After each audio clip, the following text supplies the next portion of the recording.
আজকের দিন খাওয়া নাই, বাড়ির ছাদে জাল মারা, কত হেলিকপ্টার যেতেছে, কত বাহিনী যেতে, কেউ খাওয়া দিতেছে না।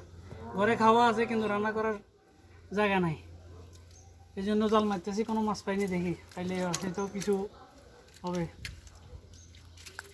মারেন, ভিডিওটা শেয়ার করবেন। এই দেশে কত বাহিনী আছে কিন্তু কেউ সাহায্য দেওয়ার মতো কেউ নেই।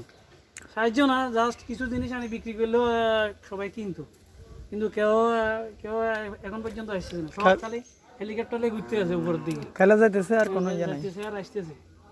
খাওয়া যদি বিক্রি করতো টাকা আছে কিনে খেতাম, কিন্তু যাওয়ার পানির কারণে। পানি দেখো, দেখো ঘরের বিল্ডিং, একতলা বিল্ডিং প্রায় ই হয়ে গেছে, মানে কাছাকাছি হয়ে গেছে। বাইরে কোনো রাস্তা নাই, রাস্তা নাই। গরুর ছাদে উঠেছে, বাইরে কোনো রাস্তা নাই। আর কাকু ইয়ে করতেছে, খামারের গরু, আমার গরু। কি এক অবস্থা।